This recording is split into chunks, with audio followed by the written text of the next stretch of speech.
And there's intimacy on the radio, and there's naturalness on the radio that can never be replicated on TV. The marvelous resurgence of radio as a political force in this country. News-related radio programming is evolving. There's a huge hole in our dialogue that can be filled by the synthesis of traditional radio and the freedom that comes from a live podcast. You're about to experience Cowboy State Politics live. Here we go.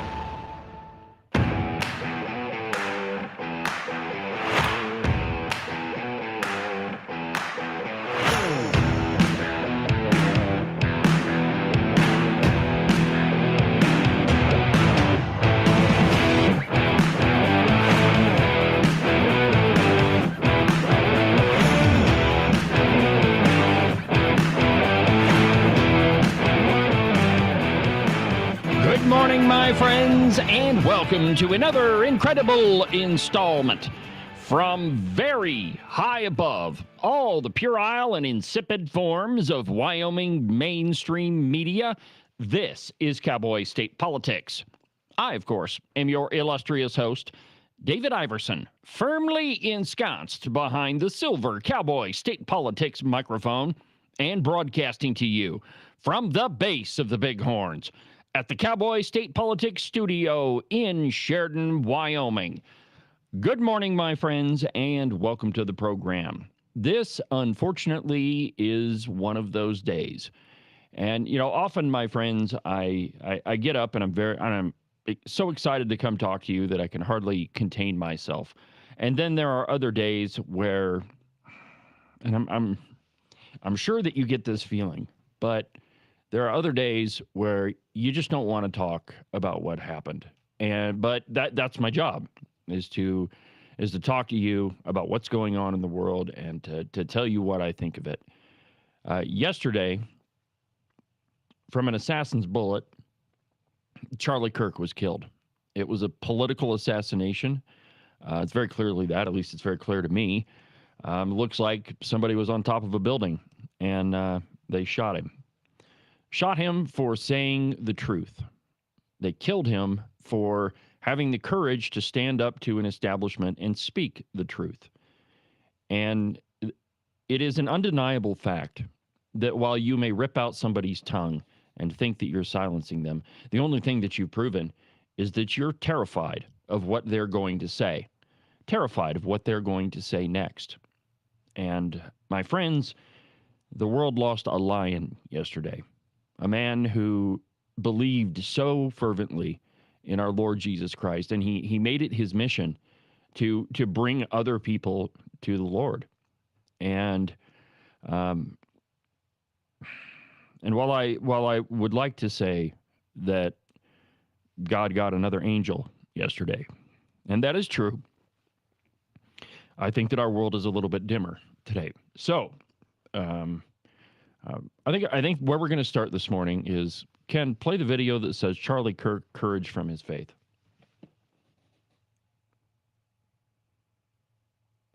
I want to be remembered for courage from my faith. That would be the most important thing. The most important thing is my faith in my life. And that, my friends, is what we shall do. Play the next video. Charlie Kirk, I'm a Christian. Are you a Christian by any chance? Very, very much so. Like, why is that exactly? Jesus saved my life. I'm a sinner, gave my life to Christ, most important decision I ever made. So you believe the Bible is real? Yes, I believe the Bible is true and real. Yeah. Why is that? Well, I could give you the technical answer. There's never been an archaeological discovery that has contradicted the truth of the Bible. And then, of course, the wisdom. There is not a truth of the Bible that if you apply to your life does not improve dramatically. And then finally, we have the most accurate and transparent, historically robust account that one can have of the most important figure ever to live in the history of the world, Jesus of Nazareth. And the resurrection is the pinpoint of my belief that Jesus did rise from the grave so that we may live. What makes Christian mythology real? So that's not mythology, but that is theology. If Genesis 1:1 and the resurrection is true, anything in the Bible is possible. You're looking at the greatest miracle. The greatest miracle is creation. And then the fact that Jesus rose from the dead. And I say, how do you know that Jesus rose from the dead? Well, show me another historical piece of a story where so many people willingly died a brutal death for a lie. Every single person around him had everything to lose, and yet they went to the absolute death, from Paul to Peter to the half-brother of James, saying that Jesus is Lord, Jesus rose from the dead. Not to mention, if you were going to fake a story, you would not use female witnesses in the ancient world. In the scriptures, it said that the women were the first one to see Jesus Christ. If you're trying to fake a story, you would never do that. Charlie Kirk brought his faith to every single place that he visited, and he had a very special connection to Wyoming through his longtime friend Foster Freeze. It was Foster that wrote the first check to Turning Point USA. He met Charlie when Charlie was 18 years old, and he had this vision of creating this movement to bring young people into politics and to bring the truth of conservatism and the truth of Jesus and the truth of God to the world. And he's visited Wyoming numerous times. The first time I saw him was at the 2018 GOP convention in Gillette, and then I saw him at an event in Jackson, and then I saw him again in Laramie. I never got to meet the man. All night last night I saw pictures of different folks who got a picture with Charlie. I'm not one of those people. I never got to meet him. I wanted to interview him, and I always thought, all the people that I know, certainly somebody's going to be able to hook me up with Charlie Kirk. But that was not to be. So what we do have is all of the amazing work that he did in the world. Hold on a minute. Got to plug something in. But the truth is, my friends, that Charlie wanted to be remembered for his faith. And so as I said before, I think that's what we should do. So here's a little piece of video from his appearance in Laramie. Check this out. A good week. People will talk to you. It's amazing how they'll talk to people they welcome into their home. Especially if you have a good way about you and you're organized, you're put together, and you don't have alcohol on your breath.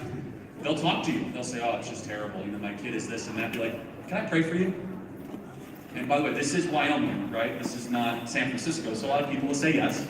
And then you can all of a sudden use your electrician job as a way to witness to other people. And you would be shocked at how God is going to use you to be able to spread the gospel in places where people would never, ever come into the gospel before. And it doesn't mean you have to all of a sudden rename your electrical company to, Jesus heals your electrical problems, right? At the same time, you need to be a witness in every way, because you're going to find people that are suffering. You're going to see kind of, discord and, disillusionment. And you are now a missionary and you didn't even realize it. You get to go into more homes than I get to. I broadcast a lot of homes, but you're going to be intimate. And even if you walk into a business, you get to meet, in your career, how old are you? 20 years old. You're 20 years old, so you're going to be an electrician probably for the next 40 years, 50 years. You're probably going to walk into 10,000 to 15,000 homes. That is a mission field, the likes of which that now at 20, be like, you know what my aim is? My aim is to bring 250 people to Jesus over the next decade.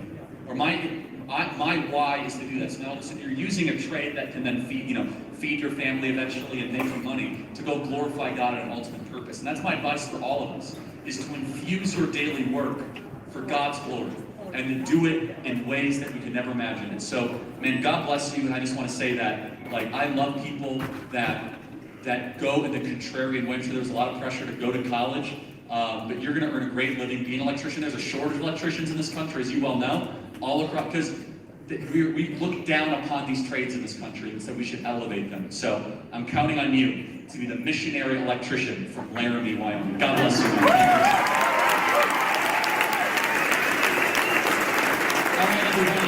Every time I heard Charlie Kirk speak, he infused the message of Jesus into all of his political discussions. And I'm often amused by the left that thinks that we can separate our faith in Jesus Christ from everything else that happens in the world.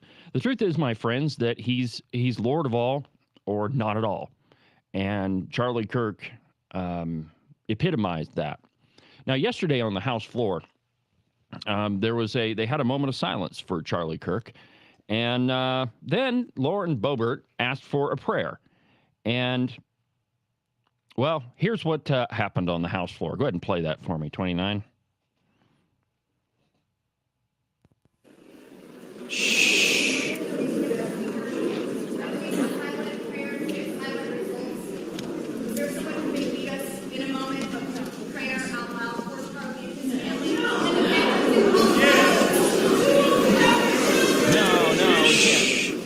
can't have a prayer. Let's wait a minute.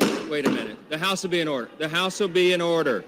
Yeah. So we can't have a prayer on the floor of the House of Representatives, even though they start every single session with a prayer. Who are these people that get elected to office? These are the folks, my friends, that are running this country, or, destroying this country, however you want to look at it. And then there's the media. All day yesterday, I saw clips from PMS, NBC, and the Communist News Network, and trying to say, well, it's the political rhetoric that caused Charlie Kirk's death. If he wasn't so divisive, he wouldn't have been shot. If he didn't challenge the narrative, then maybe he'd still be alive. That, my friends, is ridiculous. I've got a piece of sound from PMS NBC. It is a video. You can watch it online if you want, but I'm not going to show Mark Dowd's face on my program. However, I will let you hear the terrible things that he had to say. Go ahead and play it, Ken. We don't know any of the full details of this. That we don't know if this was a supporter shooting their gun off in celebration, or so we have no idea about this. But following up on what was just said, he's been one of the most divisive, especially divisive younger figures in this, who is constantly sort of pushing this sort of hate speech or sort of aimed at certain groups. And I always go back to hateful thoughts lead to hateful words, which then lead to hateful actions. And I think that's the environment we're in, that people you can't stop with these sort of awful thoughts you have and then saying these awful words and not expect awful actions to take place. Matt. And that's the unfortunate environment we're in. So it's Charlie's fault that he got shot. Absolutely, absolutely incredible that there are people that, one, that you would put up somebody like that on TV, but two, that believe that sort of thing. No. The person that is guilty of shooting Charlie Kirk is the guy that climbed up on top of a roof and killed him. That's who's responsible. There is evil in this world, my friends, and we, Ken. I watch these things, and one scripture comes to mind, and that is, marvel not that the world hates you. Yeah. And sometimes, we try to make friends with the world. We try to have our cake and eat it too. And it's times like these that I'm reminded that we don't have any relationship. There's no relationship between darkness and light. We're to be a light in the world and not participate in the darkness. And when you try to do that, you're going to catch some flack. And it's certainly get worse. I hate to be the bearer of bad news, but it's going to get worse. All right. So here's the other thing that I want to talk to you about. I know you're mad. I'm pissed. Okay. I'm pissed that people are being shot over their beliefs, over what they have the courage to say. I'm mad. In fact, I'm furious. But the best way to honor Charlie Kirk's memory is not to get mad. I mean, you can be mad. That's true. But it's not to act out. It's to do what Charlie Kirk would have done. And that is to speak the truth. There's no violence in the truth. Some people think it's harmful to them, but it's really not. And the best thing that you can do, my friends, the best thing that you can do is to continue his mission, which is to challenge the narrative, to speak the truth, to speak what you believe, and to back that up with logic and reasoning, and to confront those people that are trying to make little children believe things that aren't possibly true. It is a fact that a man cannot become a woman, nor can a woman become a man. It is a fact that the best household to raise a child is with a mother and a father, not with two dads or two moms. Now you can, and I've said this for a long time, you can do whatever you want in your own life, in your own home. Lord knows, nobody really knows what happens behind closed doors. But don't involve me in it. And for God's sake, don't involve children in it. You can mess up your own life all you want, but leave the kids out of it.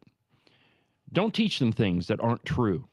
And when you find somebody that is teaching your kids something that isn't true, you need to confront them. You need to say, no, what you're doing is wrong. And I mean, that's the best way that you can do that. The other thing that you have to remember about Charlie Kirk is he loved the Lord. And, it's without a doubt, he's sitting at the Lord's table, and he's feasting with the Lord right now. Please say a prayer for his family, Erica, and his children. And let's get on with the news. Something a little bit. I just want to add go ahead. something. I got this news via text messages. I was driving back to Sheridan from Cheyenne, and I tuned in to Sean Hannity and listened to a couple of hours of his coverage as this thing all unfolded. And I also got some texts that basically said, doesn't this make you afraid? No. It does make me angry. It does make me, it reminds me that we need to be situationally aware at all times. We need to pay attention. But I put a Facebook post up yesterday, and one of the things it said was, when one falls, 100 more must rise. And that's what it does to me, is just strengthen the resolve to push back, to do the right thing, to speak the truth. Amen. Now, not to pile on, but today is September 11th, and it's 24 years ago. There was a terrorist attack on this country. They knocked down the World Trade Center, the worst attack in America's history. And, I've often said that, September 11th was horrible. A lot of Americans lost their lives. But the important lesson, I think, out of it is what happened on September 12th.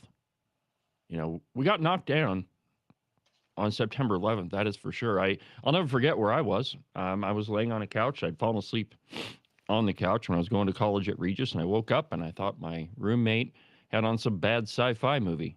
And he turned around and he said, "No, David, this is real." And we just sat there and watched in horror watched the buildings come down. Well, so we got knocked down on September 11th, but on the 12th, we all came together and we stood up, brushed ourselves off, and we did what needed to be done. Ken, go ahead and play the video, George Bush at Ground Zero.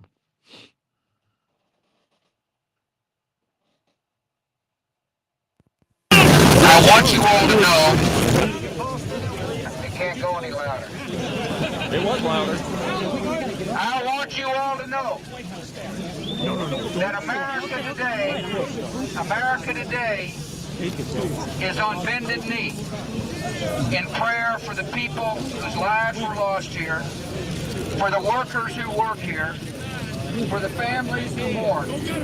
This nation stands with the good people of New York City and New Jersey and Connecticut as we mourn the loss of thousands of our citizens. I can hear you.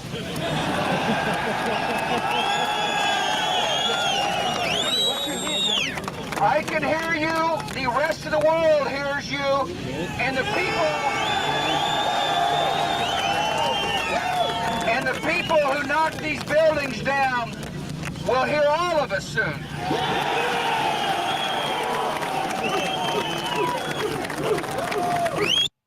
And that is exactly what happened. And I don't think that there's been an end to the global war on terror, nor do I think that there really should be. That we should root out terrorism wherever it's at. Whether its name is Al-Qaeda or ISIS or Hamas or Hezbollah or any other crazy name that they come up with. We should hold those people accountable that take innocent life and use it for political purposes. And whether that person, whomever that may be, and by the way, Ken, did you see the video of the Utah governor when he was giving an update? Did you watch that video? I have not seen it. I've avoided, frankly, a lot of these things because I don't need any more fuel. Mad enough. But I did hear about it, and terrific. Yeah, well, what he said is he was giving an update, and he said the obligatory, we will find these people, we will arrest them, we will prosecute them for the fullest extent of the law. And then he said, and by the way, Utah still has the death penalty. Absolutely right. And, I guess, my friends, that, when you boil everything down, September 11th, the death of Charlie Kirk, the assassination of Charlie Kirk, while it should make you angry, don't let it make you act out. That's a foolish mistake. What you should do is make it harden your resolve, to make you hit your knees and pray and ask for the guidance of what to do next. That's what you should be doing. And I know you're mad. I'm mad. But the best thing that you can do is to be the happy warrior. That doesn't mean that you back down. It doesn't mean that you shy away from a fight. You don't. But you use your words. We don't settle arguments in this country with bullets, or at least we shouldn't. That should be the last resort. So I know you're angry. I know that you're hurt. But just use that to harden your resolve and to speak up for the things that you believe in, to advocate for those things. And it doesn't really matter what it is, whether you think that the freedom of speech is one of the most important rights.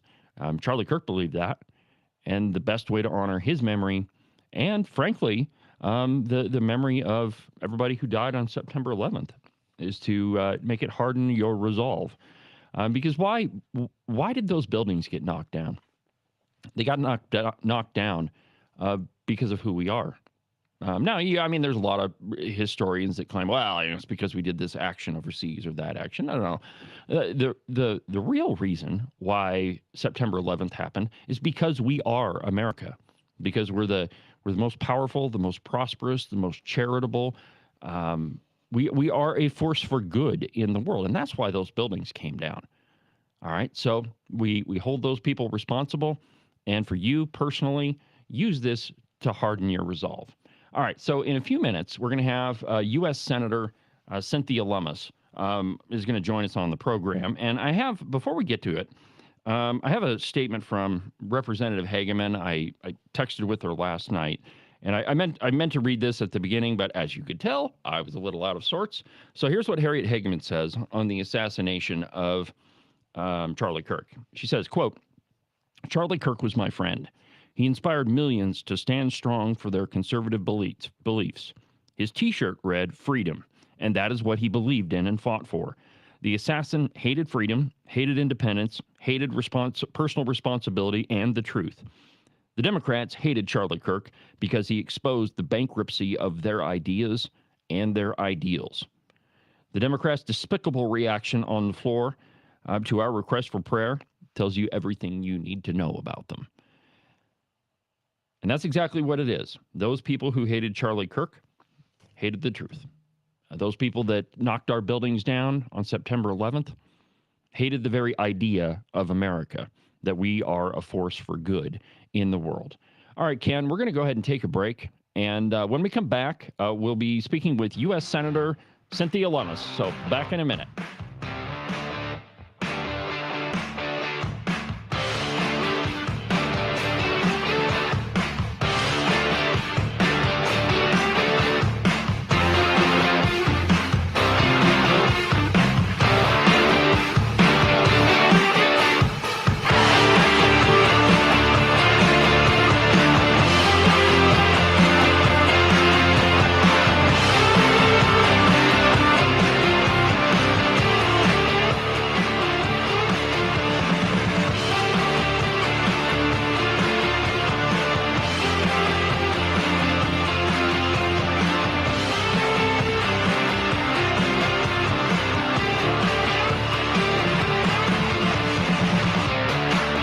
Ever since gold backing was removed from the dollar, the value has dropped significantly over the past few decades. Experts say this is one of the main reasons goods are more expensive and your savings are worth less each year. How would you know how many dollars to save for retirement if the valuation of the dollar changes over time? Would you work all week for that $20 gold piece? Let's look at the valuation of this coin from the 1970s to today. When President Nixon took us off the gold standard in 1971, this coin traded for about $275. Today, It trades for about $14,000. Buying and holding rare coins using only a fraction of your portfolio is our suggested way to save for the future. Call U.S. Coin Capital at 1-800-878-2646 to get your free United States Gold and Silver Buyer's Guide. Make sure that you subscribe and follow the Cowboy State Politics podcast. You can do that from the website, cowboystatepolitics.com, or anywhere that you get your podcasts. That way, you'll make sure that you won't miss a single episode of Cowboy State Politics. Welcome to Lessons in Civility by Morton Buildings. Gentlemen, is your garage completely jam-packed full of all of your unnecessary crap? And your lovely wife has been on your tail, nagging you nonstop to clean it out? It's not because she just wants to incessantly irritate you. Chivalry dictates that you should clear out a space so she can park her car inside and you don't end up sleeping on the couch anymore. To do that, contact Nick and Jesse at Morton Buildings. Their phone number is 307-674-2532. Not only are they the experts in metal building construction, they're also skilled at keeping you out of the doghouse. One more time, their phone number is 307-674-2532, or you can check them out at their website, mortonbuildings.com. This has been Lessons in Civility from Morton Buildings.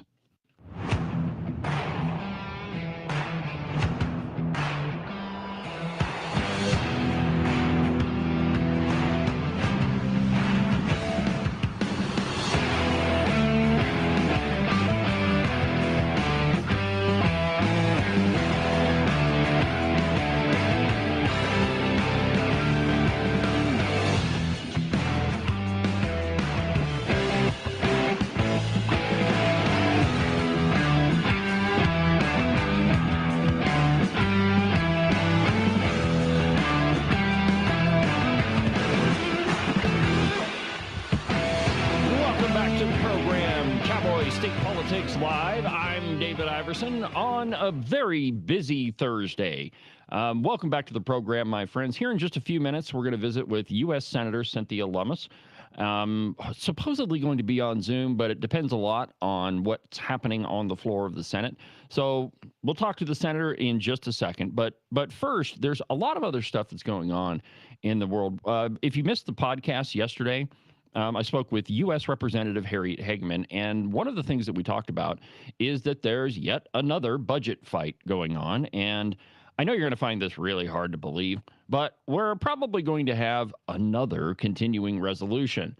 And, you know, you should go listen to the podcast because the way Harriet puts it is probably the best. That, you know, I mean, we are making progress. However, this is a giant elephant, and the way that you eat an elephant is one bite at a time. Unless, of course, you have a big enough mouth like Gail Simmons, you could try to eat the whole thing all at once. I'm not sure. But anyway, go listen to the podcast. It's, yeah. Gail, here we go. Gail has no taste for elephants. You know, that's probably true. Probably true. You know, she doesn't like conservative ones either. But anyway, go listen to the podcast. A couple of the other things that we talked about. I think it was a really interesting discussion. But Harriet's been working on getting rid of the roadless rule.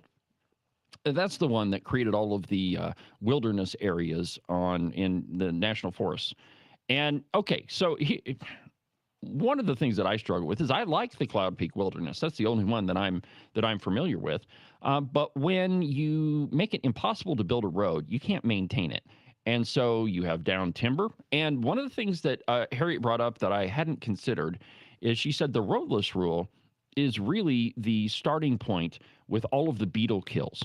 And she said if you look at an aerial map, you can see like the beetle, the insect infestation kind of continues outward from one point where they started the roadless rule. And I mean, if you go over to Jackson, you can drive through Du Bois and you'll see all the beetle kill. I mean, it's bad.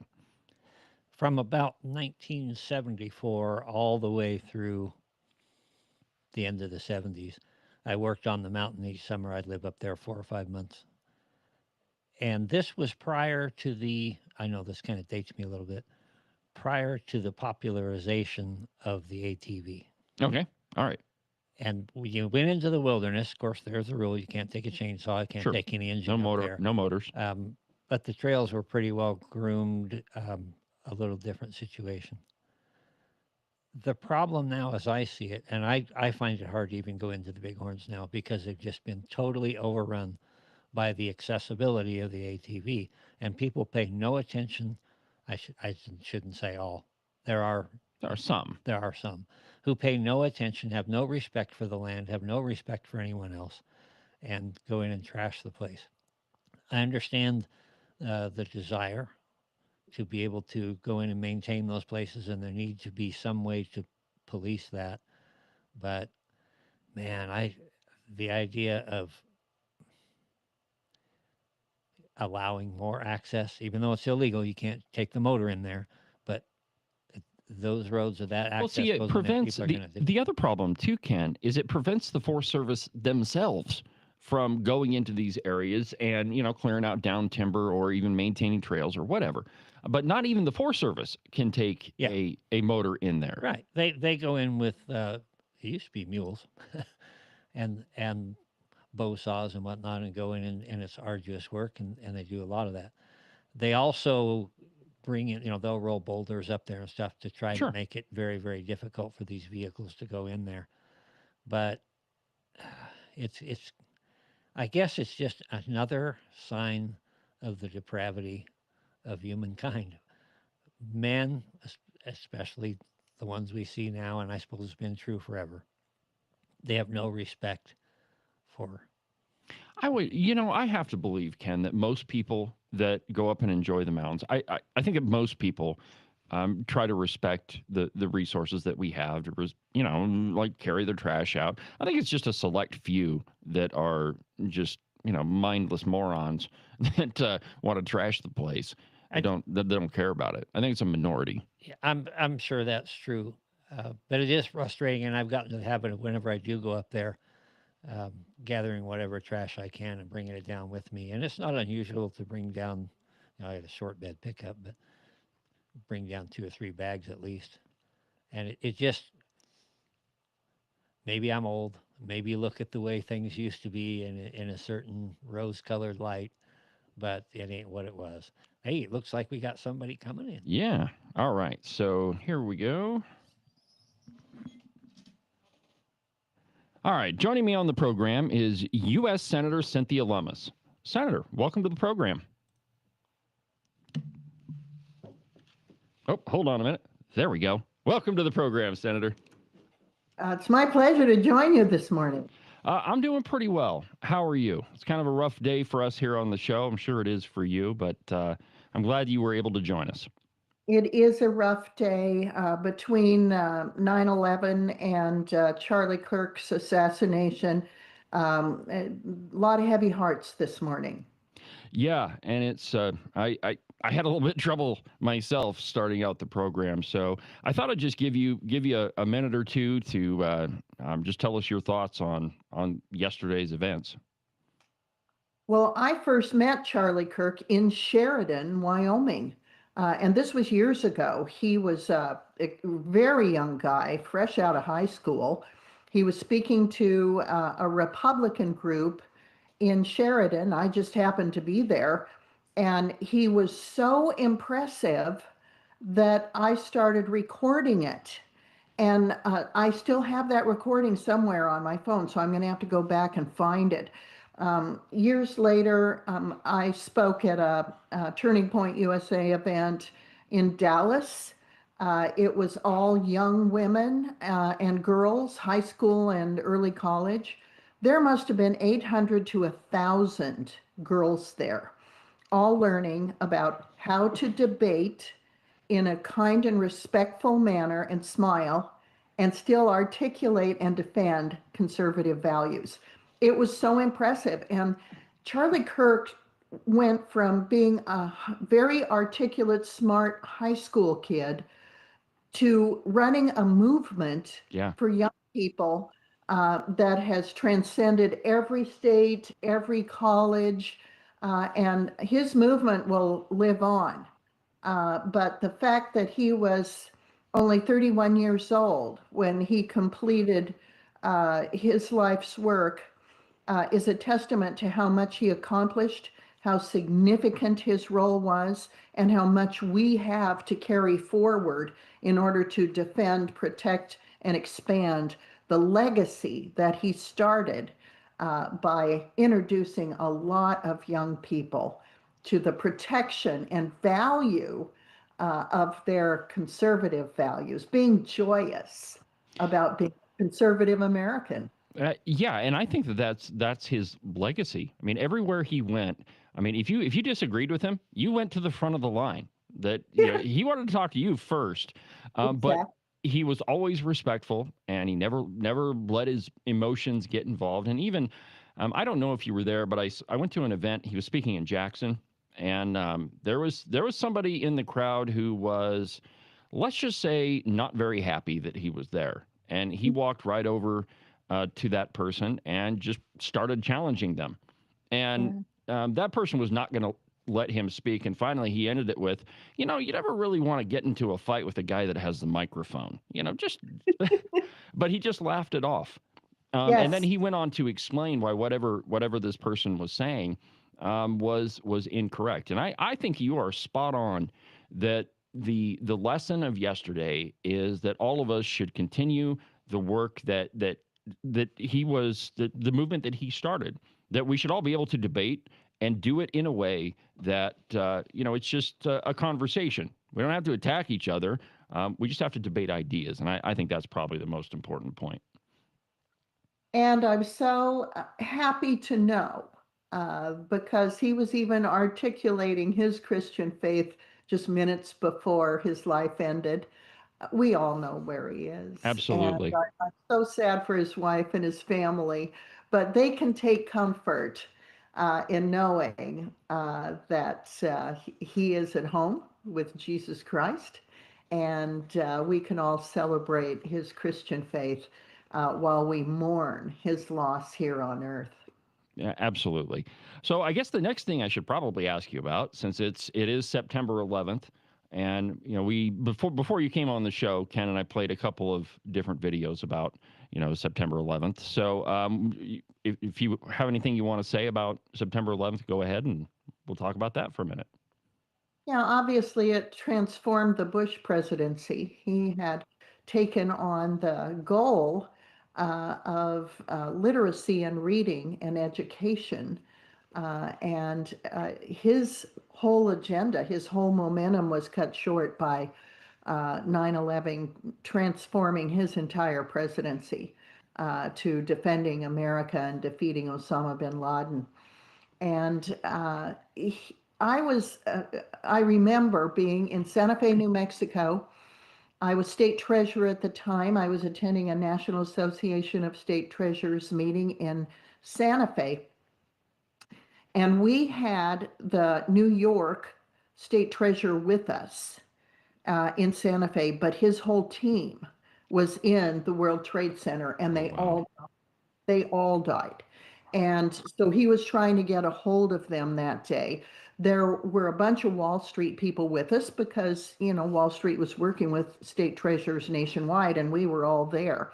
The California state treasurer had his whole bond team in the Millennium Hotel, which was right next to the World Trade Center.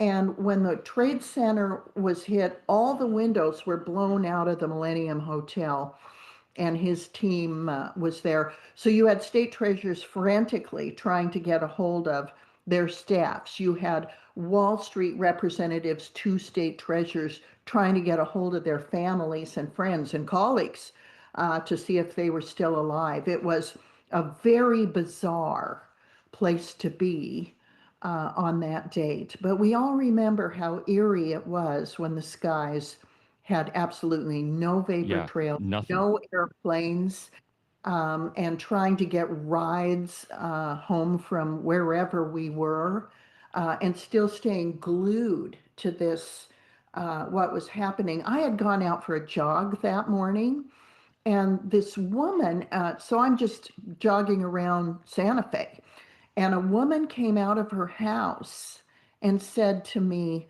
do you know what's happening in America right now?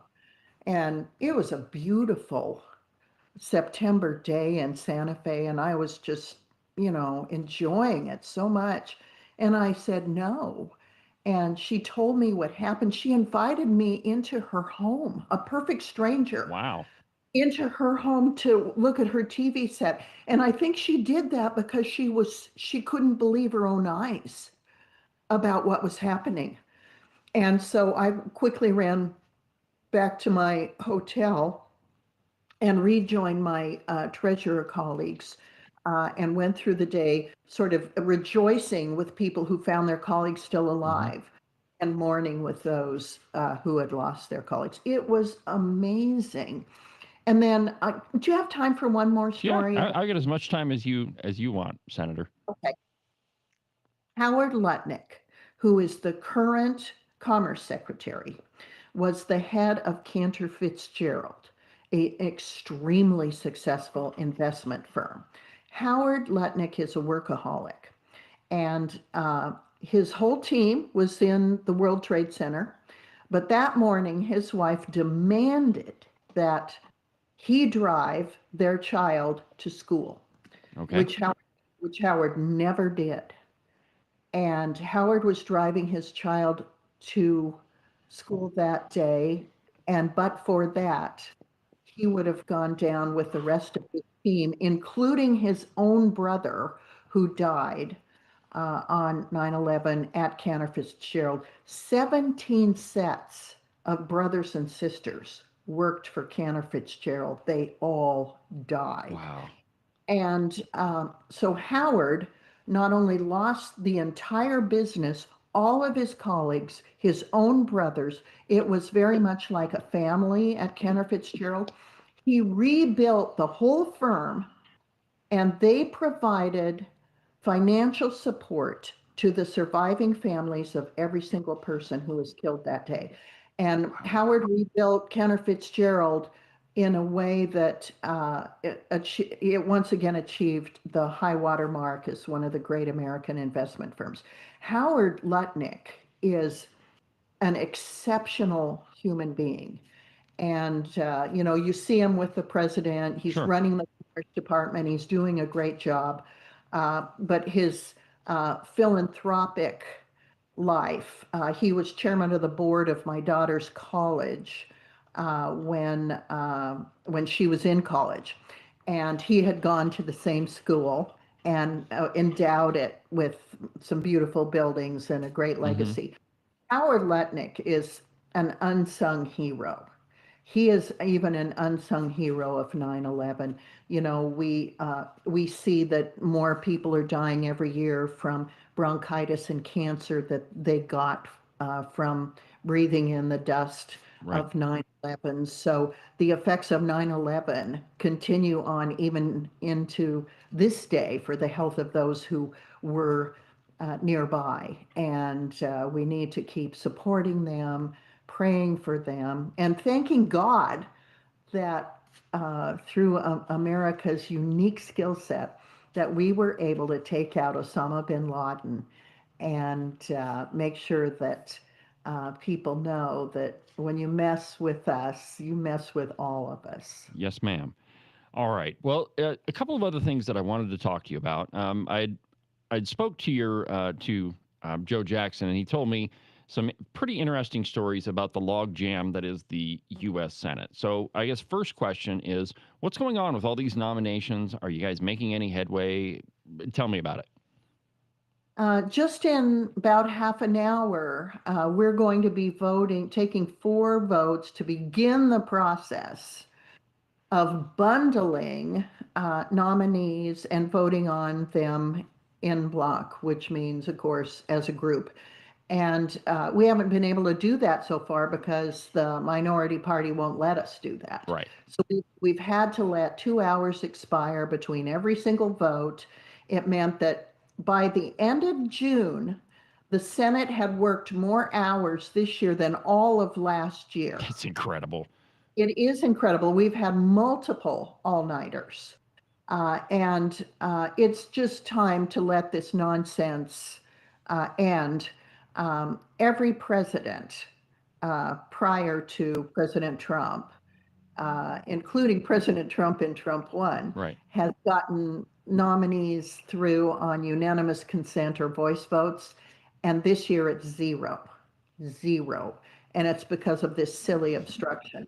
So it's time to restore the process to a functional process, and we're going to start that today. Okay, excellent. I think Ken's got a question for you. Yep. Hi, Senator. This is Ken Pendergraft here in Sheridan.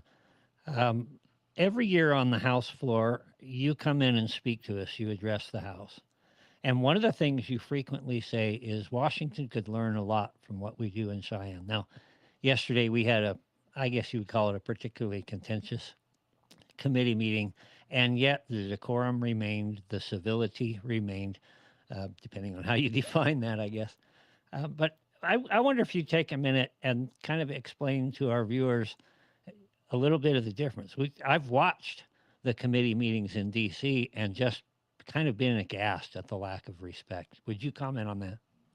Yeah, it's both a lack of respect for individuals and a lack of respect for the process as it was designed.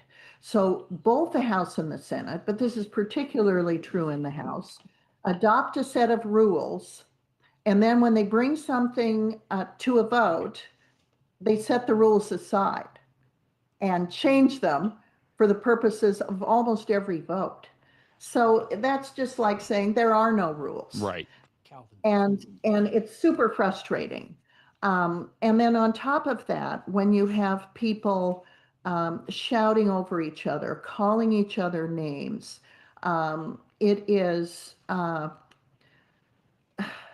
it's so unbecoming of the people of this nation. We're a nation of higher virtue, higher values, higher goals. You know, Lafayette, Montague, they all talked about how superior America's dialogue and respect for each other was. And now we're no better than those who let it devolve before us. We need to try to restore it, because when you respect somebody in the way you address them, they're more apt to be respectful in return. And I think that when we start out in an accusatory or snarky tone, we're probably going to get that same tone thrown back in our faces. So that's another reason why this Charlie Kirk thing is just so devastating. Yeah. Because he was teaching young people how to have robust debates of ideas civilly and frequently, and training young people to debate in a way that is civil and friendly and kind and joyous. And he was a master at all of those skills. And I just hate it that we've lost him. I'm happy that we had him as long as we did. I hate it that we lost him at age 31. Yeah, I mean, it's and like I said, I said this at the beginning of the show that, you know, probably the best thing that we could all do is just take what he was doing, take his mission, and try to use that to, you know, we can have pretty serious debates, we can have contentious debates, but we can also do so civilly. And yeah. I mean, I think that's probably the best lesson. So aside from all the nominations, is there anything else that's happening in the Senate that we need to be aware of? Yeah, we're going through the National Defense Authorization Act now, and that's always an important piece of legislation. And then we've already voted for 3 appropriations bills, 3 of the 12. Hopefully we'll do a couple of more before the 30th of September, but plan on at least a partial continuing resolution to fund the government through the time while we're still working on approps bills with the House. I do not foresee a government shutdown. Okay, that's good. Yeah, I think we're going to move forward with, and thankfully with either a shorter term continuing resolution, let's say go to the middle of November, or go past December and go into the spring with a CR. The last thing I want to see is what we do every year, which is have a CR that runs to the right before Christmas, and then leadership just crams all kinds of garbage into a bill that we pass. It's called an omnibus. Right. Because everybody wants to go home to their families. Well, of course But they do. and then we find out after Christmas all the garbage that got stuffed in there at the last minute and that we had to vote on before we could even read it. So that's no way to run a country. We're better than that. I agree. And so I find that Senator Thune really does want to get away from that. Mike Johnson really does want to get away from that. They want to prove that we can legislate. We proved that we could get one big beautiful bill on the president's desk before July 4th. I didn't believe it. I would have bet against us. Got it done. Got her done. And I think we proved that we can legislate. We need to continue to prove that we can legislate so Americans will feel comfortable leaving Republicans in charge of the government. Do you have time for one more question? Yep. Okay, so Treasurer Kurt Meyer has been traveling the state talking about the Wyoming stable token. And you're the authority on cryptocurrency, or at least that's what I've been told. So could you take a minute and maybe discuss the difference between what that stable token is and, say, Bitcoin or some of the other cryptocurrencies? Sure. Stable coins are a payment mechanism. Sometimes it's called a payment rail. It's a way to move between a cryptocurrency and a fiat currency, say the US dollar. Whereas a cryptocurrency is itself either a store of value or a means of exchange, usually. Let's say Bitcoin. Bitcoin's both. It's a store of value, it's a means of exchange, it's on its own blockchain. You don't have to put it in a bank. You can have a code that lets you access your own wallet. So it's trustless. You don't have to trust a bank to give you your money back when you ask for it. You've got it. And you can transmit for almost no fees anywhere in the world in a matter of minutes. Then there's something like Ethereum. Ethereum is a cryptocurrency, but it's a vessel. It's its own blockchain. And so it holds things of value. For example, the state of West Virginia created a digitized system to hold automobile titles. Okay. And they did it on, I believe, an Ethereum blockchain. And so there's so many utilities it's kind of like comparing apples to oranges.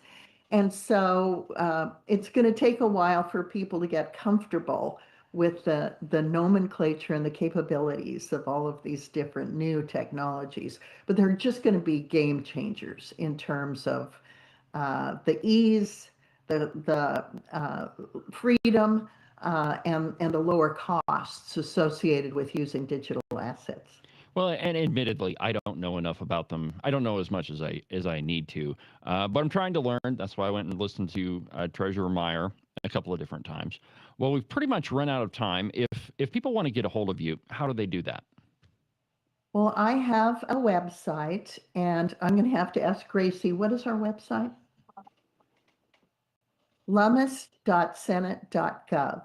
And our phone numbers are on there. So if you're calling to one of our Wyoming state offices, you can have those phone numbers. You know, we're in Sundance and Casper, as well as Cody and for Northern Wyoming. And we'd love to hear from you. All right, Senator, thank you very much for your time. I appreciate you coming on the program. And you're welcome back anytime. You just let us know. Thank you. Thank you. Have a great day. Thank you, Senator. You do the same. All right. Well, that was, I think, a particularly interesting interview with Senator Lummis. I mean, it's kind of a weird day to do an interview because there's a lot of things that everybody wants to talk about, certainly Charlie Kirk and certainly September 11th, but we still got a little bit of business done. It's not often that we get a U.S. Senator on the program. In fact, I think that's only the second time. quite a while ago, Senator Lummis was on the show. So, Ken, let's go ahead and take our second break. And when we come back, we'll continue on. There's a whole bunch of crazy news going on, and we'll get to it in just a second.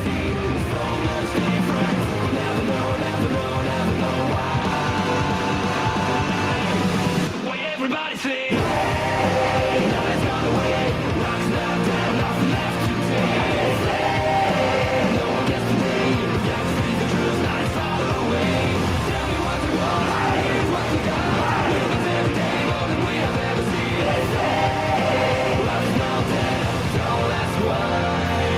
It's spring-ish in Wyoming. Well, what that means for the uninitiated is that it's going to be 70 degrees one day and then snow 1.5 feet the next. And really, if you don't like those two options, just wait a little bit. The weather will change. I know, it sounds a little stressful, but really you should put your mind at ease and buy a pair of socks from the Buffalo Wool Company. They'll keep you warm and dry even on the nastiest, coldest spring-ish day, and they'll keep you cool and dry even when it's 75 and sunny. To get you a pair, go to their website, thebuffalowoolco.com. Trust me, you're not going to be disappointed. Are you one of those guys that listen to the president just a little bit too closely and now you're tired of winning? Are you getting the feeling that there's been way too many good things happening in our country and you just can't take it anymore? Well, if you are, and you think you should follow Rosie O'Donnell's example and get the heck out of Dodge, you need to call Rebecca Bextel at eXp Realty. She'll make those foreign country living ideas a reality for you. All you have to do is call 307-699-3519, and she'll make sure some freedom-loving, red-blooded American will now live in the home that you no longer want. If you want to sell your house, or if you want to buy one that's way better than the house you have right now, give Rebecca a call. Again, her phone number is 307-699-3519. I've never felt the freedom like I do. I feel stronger every day, don't you? Well, I can show you how. A new day, a new way. Watch out, I'm only gonna get stronger. A new day, a new way. Watch out, I'm only gonna get stronger. A new day, a new way. Watch out, I'm only gonna get stronger. A new day, a new way. Watch out, I'm only gonna get stronger. I've never felt the freedom like I do. I feel stronger every day. I'm only gonna get stronger. Cowboy State Politics is only going to get stronger. This program is expanding faster than, well, anything, really. Number 31 on the list of the 100 podcasts you should be listening to in 2025. Welcome back to the show. Cowboy State Politics on a Thursday. Every time you say that, this show is expanding faster than I think of Christy Alley. No, it's a different type of expanding, Ken. Well, let's get to the news. From the Cow Pie, in an article entitled, "No Chance of Tax Hikes on Gaming Companies After Meeting Adjourned Early." First, the very idea that we want to increase taxes is absurd. I don't know of anybody except those people in public office that really think that raising taxes at all is a good idea. In fact, I think in Wyoming, in fact, I'm pretty sure of this, is that if you don't want to get elected, I mean, if you were tired of the elective position that you're in, maybe, just maybe, a good way to make sure that you're not elected again is to talk about raising taxes. Ken, what do you think? I mean, if you're tired of your job, just talk about raising taxes and you'll be out of it. Even that, though, doesn't necessarily seem to do the trick. I know. There was a couple of people yesterday that were... Well, I guess it wasn't yesterday. It was the day before and Monday. Yeah, it felt like days. We mentioned it in the interview to Senator Lummis that there was a little bit of contention there. And as the day grew on, it got worse. And in the coming days, we'll have to talk about a couple of the bills that we were able to kill because they are nefarious beyond what you might imagine at the beginning, I think. Well, and the long and the short of it, I think we can just kind of talk about this generally, and then we've got some video to show you from the committee. But basically, one of the bills was to implement a tracking system of all gaming revenues. and that into a central place. Yeah, into the central computer, and then the state would tell you how much you're going to pay in taxes. Right now, we don't do that. All of that is self-reporting, whether it's oil and gas or whether it's gaming or if it's your own LLC or your taxes. It's all self-reporting. So essentially, Senator Slithers and her pals wanted to push through a bill where all of this would just be done for you. We'll tell you how much you're going to pay. It's kind of insidious in that, as you just pointed out, self-reporting is everywhere. We fill out our taxes. Major corporations fill out their taxes. Yeah. They submit what it is. And right now, the gaming industry does the same. But they have these electronic machines, and they all have different systems of tracking. And essentially, what this bill was designed to do was to create a central clearinghouse where everything was of necessity would be required to report automatically to one central clearinghouse. That means writing software. It means updating Everything. Machines, whatever.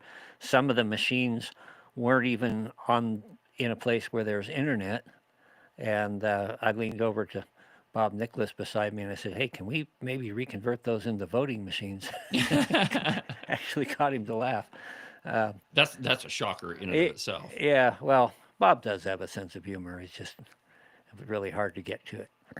But this to me is nefarious because if they start this in one place and they say, okay, we can effectively do your taxes for you. Yeah. Okay, and why don't don't we take it out of your account? Yeah, why don't we just apply that to the insurance industry? Oh, wait a minute, we could also do that over here. We could even do that to your private LLC. And wouldn't it be great? You wouldn't even have to file taxes anymore. We'll just already have all of the data here. And with all the AI, with all of the other forms of currency and things that we were just talking about, it just becomes a situation that is biblically scary in my view. It's terrifying. And even when you read the piece in the Cowboy, which is generally speaking kind of favorable to redcoats, here's what it says. And I quote, saying there was no point to continuing debate on a raft of tax increases for Wyoming's online sports betting and other gaming platforms, a visibly exasperated state senator Slithers called out Wyoming House members as being obstructionist. Then the committee abruptly adjourned on Tuesday. The Select Committee on Capital Financing and Investments had dedicated its afternoon to considering 4 gaming and gambling-related bills. But after failing to advance a draft bill to create a monitoring system for gaming, the thing that Ken was just talking about, Senator Slithers said that the writing was on the wall. Quote, should we just quit for the day? She said sarcastically after 3 House members voted against the draft bill, scuttling it. I'd entertain a motion to adjourn. It's not debatable. All those in favor, say aye. Committee co-chairman Representative John Baer answered with an aye, which drew a sharp rebuke from Slithers. That was their rule, by the way. Yeah. And we wanted each person on the committee is going to vote in majority takes the deal. That's the way that we wanted to set it up. But they want to say each house could have that, and it has to pass each chamber. Of course. In order to go there. And we've got Jacob Wasberger, we've got John Baer, we've got myself, and we got Jeremy Haraldson on that committee. And we kind of look at each other when the rule changed. Okay. You just gave us veto power. Yeah, and exactly right. That's effectively what we did here. All right, so we've got a piece of video from, and I think it's that the piece you have is from Slithers and the whole adjourning piece. But check this out. Watch her face. This is pretty incredible here. We're receiving from this new and growing industry, and whether or not what we're receiving is consistent with other states is actually part of our due diligence as a legislative body. And so, no, there'll be no tax increases today. You're not doing your job. And understanding that this bill and these bills in the afternoon would have to originate in the House, and there's no support from it with the House side of this committee. Nope. I think the matter is done. So I'm going to call the question on this motion, and we'll maybe dispose of the afternoon by 4 p.m., shall we? All those in favor say aye. Oh, it's a roll call. Roll call. So there was Hold on a minute. So, I mean, if you're watching her face, I mean, this is the most arrogant Valley Girl impression I've ever seen. Oh, well, we'll just dispose of it. It's a roll call. I mean, how insulting, how sarcastic. But, I mean, this is one of the reasons why I refer to her as Senator Slithers. I mean, because this is her attitude throughout committees and when she's on the floor. I mean, she's so condescending to her colleagues, saying, I mean, you were on there, Ken, so, I mean, you know how condescending she was. Yeah, that's one of my problems. Is she sounds like she's teaching a third grade class. When we first convened in the afternoon, she was already upset because we were behind. I'll just play you a little bit of sound, if you will. Yeah. And this is the secretary, or excuse me, the treasurer was up meeting with a couple of committee members and updating them on some information that he had that we were about to go over. And he was still standing there when the we went live again. So listen for just a sec. All right, committee members, welcome back from our lunch recess. We are live. Treasurer Meyer, we are live. There will be order. Point of order. Treasurer Meyer. Wouldn't say. We are back from our lunch recess. Anyway, and it goes on, and she's are back live. there We are snapping her live. fingers. Point of order, you know. I mean, I think I would refer to what Senator Lummis had to say. You know, generally, if you treat your colleagues with respect, you'll get respect back. But that is not what Senator Slithers does. Go back to the video and let's pick it up where we were. 30 seconds. So a motion to table is undebatable, but there was a pending are, motion on 29. the floor with the second. And so we have to dispose of the first motion from Representative Nicholas, seconded by Senator Grew. So we're going to have to do a roll call vote on this particular bill to dispose of it. Roll call. On 26 LSO 0129, Senator Beitman. Senator Crum. No. Senator Driscoll. No. Senator Grew. Aye. Senator Salazar. No. Representative Harrelson. No. Representative Nicholas. Aye. Representative Pendergraph. No. Representative Storr. Representative Wasserberger. No. Vice Chairman Bear. No. Chairman Nethercutt. No. Chairman She Nethercutt, voted you against have it herself. on the Senate side, 1 aye, 5 no. On the House side, 2 aye, 4 no. She just wanted it to be done.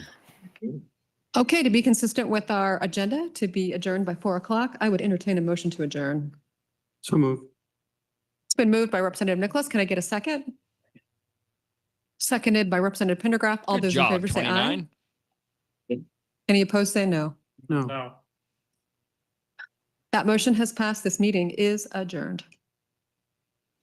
See, and therein lies the problem with liberal. They don't redcoats. believe how toxic this. Well, that's true. That was fortuitous. Yeah, that was great there. But here's the point, right? They don't even want to debate. I mean, they're the folks that brought these bills, and okay, so the result is going to be the same. But the point of sitting in committee is to go through them, to have an honest conversation about these things. And if they truly believe that this state has a deficit, that we have to raise revenue, which obviously they do. I mean, you wouldn't bring these bills if you didn't believe that. I think, and I'm pretty sure that I'm right about this, that all we have to do is take an honest assessment of how we're spending the taxpayer dollar, and we could probably plug a lot of these holes that these agencies are claiming. But if you're not even going to go through the process of honest debate, if you're just going to adjourn it and say, okay, we're done, we're not even going to talk about it, I mean, that just shows you the intractable nature of the left. I'm sometimes amazed at, I guess, the lack of self-awareness. You know, Transportation Committee wants to raise fuel tax 43%. Yeah, Nick Siddle in Sheridan. Yeah, what chance has that to pass, given the House as it is now? Why waste the people's time with bringing it up? They had 4 bills that had to do with gaming, and all of them were essentially a tax increase. And none of them was going to increase taxes sufficiently to make a dent in a lot of the issues that we have. The issues that we have are deep and they're substantial. and it's going to take a lot of work. And they're structural too. Yes, yes. I'm working my tail off on a couple of fronts, both with the Wyoming Business Council and the Department of Health, to try to find whatever excess we can get and get that pulled out of there. I've been asked not to use the word Doge. So. Well, I'll use it for you. Doge the entire state government. But I think the point here is that we have to have honest conversations and I was talking with Representative Jennings, maybe it was Sunday, maybe it was the day before. But anyway, he told me that when Luke Reiner, our old pal Luke Reiner, took over the Wyoming Department of Transportation, at the beginning of his tenure, he said that we had a $40 million deficit. And we were pretty sure that that's what it was. Within 6 months of him taking over, that deficit was $400 million.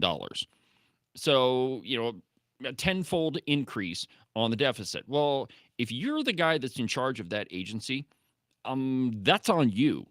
Because if the deficit increased tenfold in a couple of months, there's something that's happened. Now, that has also been the same deficit that I've heard the entire time that Cowboy state politics has been in existence. Every single session, we're short $400 million.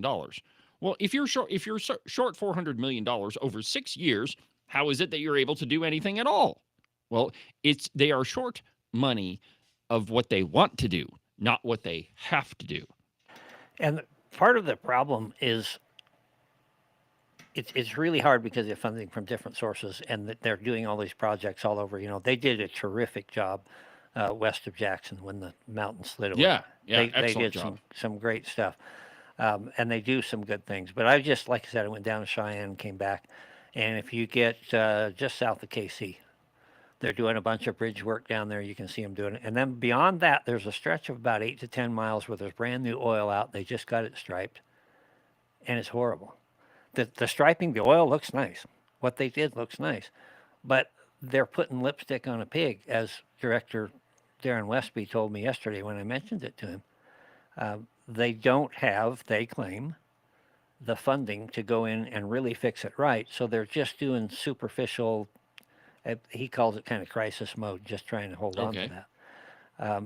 At the same time, you got to look at the entire spectrum, and it's very difficult to do, especially for a part-time legislator.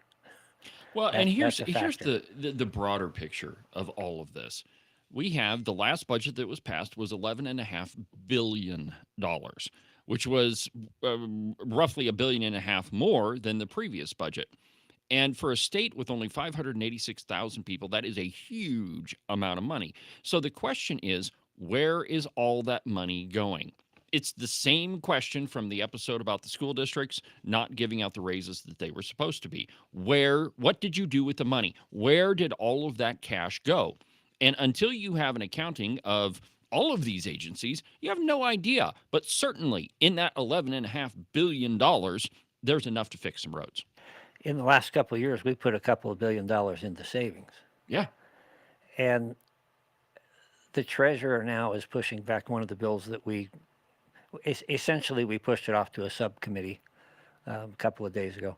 But Treasurer Meyer wants to have essentially $100 million a year to put into a fund to greatly, in 30 years, we'll have billions of dollars available.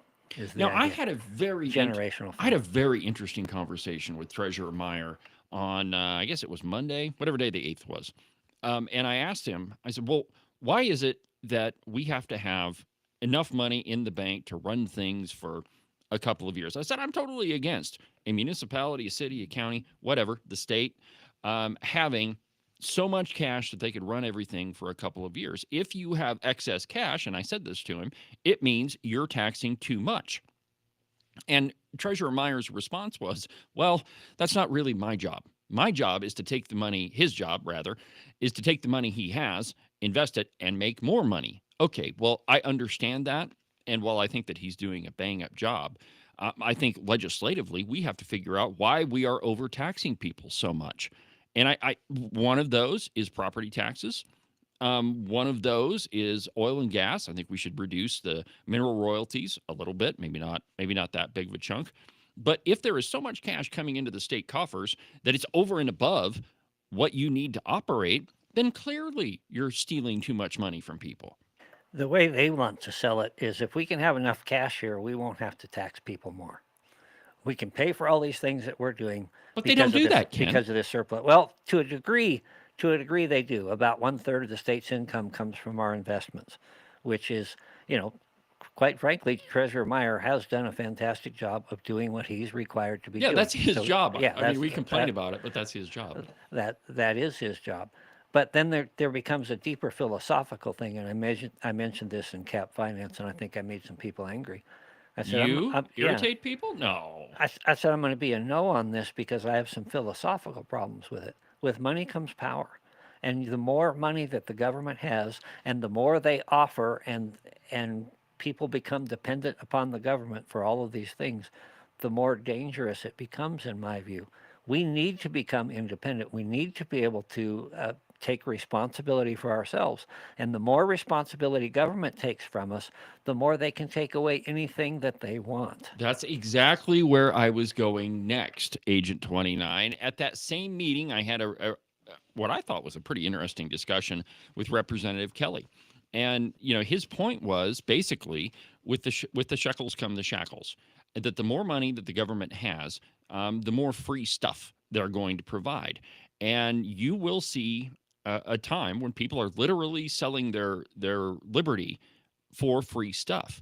And I think that it is incumbent upon legislators to reduce the amount of ability that the legislature has for people to sell their liberty. I mean, your job down there is to protect people's liberty, not provide them free stuff so that they can give it away. And I think you are exactly correct, Ken, that the more money we have, well, the easier it is to take people's freedom. And that's what we're seeing happen, like in real time. Yeah, look at the world that if this central monitoring thing were to go to its ultimate end. Okay, you don't have to do your taxes anymore. We're going to take care of that. We control the money. We control your contribution. We control all of the things that you depend upon, the infrastructure and your health insurance, and eventually your food, Mamdami. Yeah. What kind of a world are we in where essentially you're just there as like a drone in a beehive to work for the colony? Yeah. And that's where this is headed. And it is alive and well in Wyoming like it is any place else, and we have to break the mold. Yes. And one of the ways you do that is to make sure that taxes are low, that you're only taxing as much as is necessary to complete the jobs of government. And all the time, I think I've probably repeated this 10 times on the program already this week, and it's only Thursday, that the job of government is there's actually only a few things. Infrastructure, water, sewer, those sorts of things, roads. I like riding on nice, smooth roads. You got to have some police. It's nice to have a police force and fire. I've got to have a fire department, and then some administration taking care of that. And then you got to be able to pass laws. But that's all that the government's job is. All this other stuff, healthcare, so-called affordable housing, all this other stuff, that's not the role of government at all. The role of government is to protect individual liberty. How do you protect individual liberty when you provide everything for somebody? You exactly strip the opposite. You strip liberty away from them. You're only free if you're responsible for what you have. Yeah, absolutely right. Well, here's another piece talking about being responsible for the things that you have. President Trump has pretty much cleaned up the Washington, D.C. I mean, I've seen several reports where they've arrested like 2,200 people. They've seized a couple hundred illegal guns. Well, news reports now, and here's one from the Washington Post. Well, actually, this piece is from the Daily Caller, but they're commenting on a piece from the Washington Post where they appear to skip over the massive drop in D.C. crime when analyzing Trump's crackdown. And I quote, "The Washington Post appeared to ignore a steep drop in crime while analyzing President Donald Trump's crackdown on crime in D.C. After Trump deployed the National Guard to the nation's capital in August, D.C. did not report a homicide for nearly 2 weeks, and the frequency of its other violent crimes was markedly down from previous levels. Weird. You prosecute criminals, and criminals stop committing crimes. I don't know how that ever worked." The Washington Post, in a report illustrating the timeline of the president's crackdown, instead seemed to focus on multiple lawsuits against the Trump administration, while also cherry-picking incidents involving federal agents. In one case, The Post highlighted an assault on federal agents by a then Department of Justice employee. In another, it claimed federal agents were arresting delivery drivers without appearing to provide context. Trump announced a federal takeover of Washington, D.C.'s Metropolitan Police Department on August 11th. In 2 weeks after the order, carjackings are down 96% from the same period a year ago, while robberies dropped 68% and homicides were down 67%. So, arresting criminals, prosecuting criminals, weird. It works. And there's, the math on this is pretty easy. All you have to do is enforce the laws that you have. The punishment of criminals is in and of itself a deterrent. And I don't think that there's too much debate about this. Well, there is if you're a Democrat, but other than that, it's there's no reason why you wouldn't want to prosecute criminals. And it's one of the reasons why. And here's the other part of it too, but that also includes personal responsibility. There are two big reasons in my mind that three big reasons that Wyoming has such a low crime rate. One is that we don't have a lot of people here. There's only 586,000, but we are seeing an increase in, every once in a while you pull up the Cheyenne news and somebody's been stabbed or shot. So there are increasing numbers, but one of the other reasons why we have a low crime rate is we prosecute criminals to a large extent. There are some judges that hand out probation to people who should otherwise be in prison, normally drug offenses. But the third one is that probably 1 in 4, maybe 1 in 5 people that you run into on the street is packing a gun.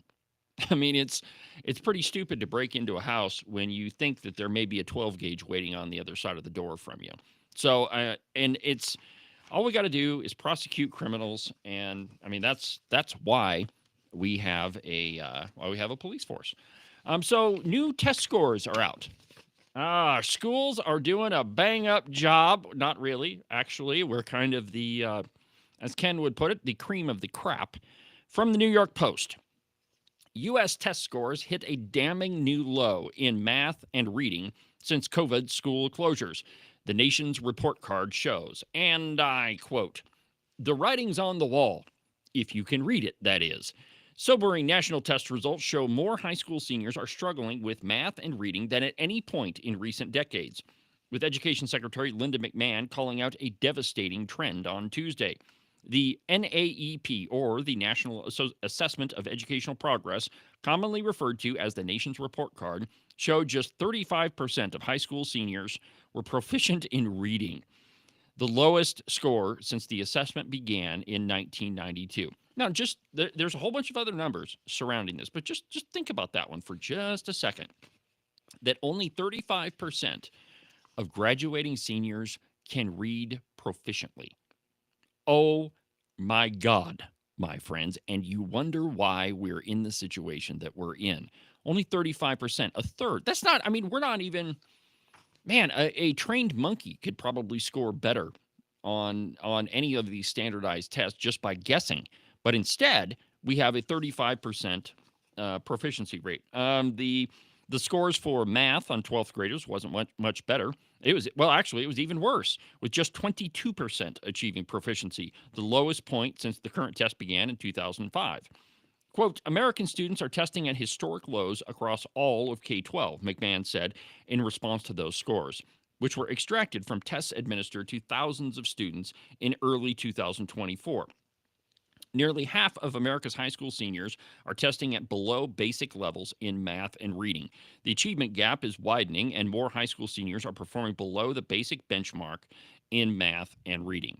The question is, why? Why is that? Well, the obvious answer is we're not teaching our students, but what's the real root cause of this?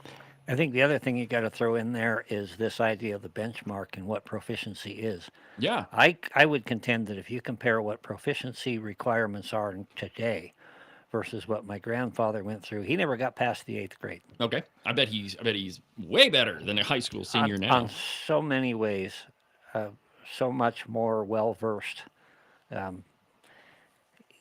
it's frightening what we do. If the test scores are not good enough, let's just lower the standards and voila, the test scores are better. Well, that's an argument that you hear on the floor of the Wyoming House a lot, mostly from Steve Harshman. If you didn't know, Steve Harshman's him and it was Albert Sommers, but he's no longer in the House. But his main argument is, well, graduation rates are up. We're graduating close to 100%. Isn't that great? Well, if you lower the graduation standards, well, yeah, people are going to graduate. That doesn't say anything about their ability. Can you imagine Albert Sommers is having Megan Stegenfelder's job? Oh, Lord. Brace yourself. It's coming. It might be. It's a terrifying prospect. Now, Wyoming is in what we call recalibration, which is the legislature is figuring out if their current funding model is adequate, and they're making adjustments to it. But I think that this sort of thing needs to figure into it, that if your students are performing at a proficient level, and to be fair, I haven't looked at the Wyoming scores yet. I just picked this piece out from the New York Post. But definitely, I mean, if your students aren't achieving at a proficient level, then obviously money is not the problem. And I'm not saying anything against, negatively about teachers. Every single teacher that I had, well, with the exception of one or two, so I shouldn't say every single teacher, but most of the teachers that I had worked really hard at their job. And I think that I received an adequate, and more than adequate, a pretty good education when I graduated high school. But since then, it was only a couple of years ago that I went over to the Sheridan College, walked into their admissions department and said, hey, I'm a journalist. I'm just doing a story on Wyoming education. How many students would you say that come into, a freshman year of college that you have to give remedial courses to? And I was told 77% in one class or another. 77%, over three quarters of the graduated seniors that attend their freshman year of college have to participate in some sort of remedial course. That is shocking. And I mean, money is clearly not the problem. We fund our schools if we're not, we're definitely up in the top 5 if we're not the top. But the last number I heard from 2024 was $20,159 per student. And you can't tell me that that's not enough money. And frankly, Ken, if you have 2 kids and you have $40,000, over $40,000 to educate them, you don't think that you could do that? I mean, I think you could give them a bang up education for $20,000 a pop. Well, my wife did that for a long time. She worked at a private school where for pennies on the dollar compared to a public school, they produced kids that were knocking the socks off of these tests. That 20,000 is now much closer to 21,000 per I'm student. sure it is. Like I said, that number was from last year. We just passed that bill to give the teachers an 8.5% raise along with the custodians and everything else. We don't know where all that money went. That story has taken on a life of its own. It has been, if you want some interesting reading, go troll the comments on my post from last Wednesday's episode about the raises that teachers didn't get. There are school boards all over the state that are doing the Olympic backpedal. Oh, we couldn't keep the lights on. We had to use that money to pay the light bill, which is bull crap. But I mean, it's amazing. If you want some interesting reading, go check that out. You talk about school spending. I like to draw it down like this. I've done this before, but here we go. You got a classroom with a teacher and 20 students. If it's $20,000 a piece, you got $400,000. $400,000. If it costs you $100,000 to pay the teacher, and take care of her benefits, which is being generous, it doesn't generally cost them. I don't know, 70,000 probably. Yeah. What are the other 3/4 of the room? What are those kids paying for? Yeah. And then you turn that around and you look at the teacher and you say, you're doing all this work. Who's getting paid for it? Well, and that's just the point. I mean, in any business, if you're going to cut costs, the first place you look is overhead.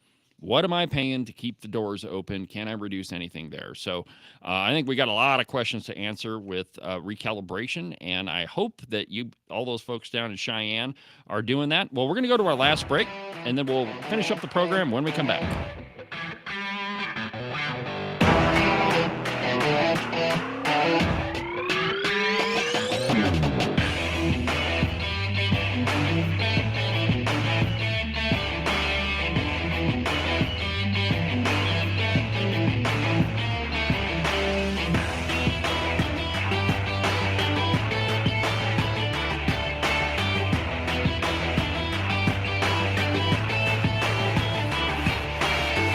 Are you tired of all the meaningless political drivel floating around right now? Endless commentary that really doesn't have anything backing it up? Do you long for the days of true investigative journalism coming from an authoritative source who really doesn't care how popular and apparently good-looking a politician is? Fortunately for you, that's what I do on Cowboy State Politics. New episodes are published every Monday, Wednesday, and Saturday, and you can get them anywhere that you get your podcasts. iHeartRadio, iTunes, TuneIn, really any of them will work. But the easiest way is just to go to the website, cowboystatepolitics.com. There, you can find all of the shows, as well as any of the articles I might bring up during the course of the program.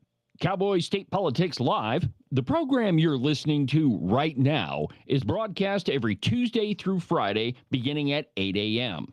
Pay attention to all of that other block-headed nonsense if you want. Just make sure that you don't miss an episode of Cowboy State Politics. And now, back to our program.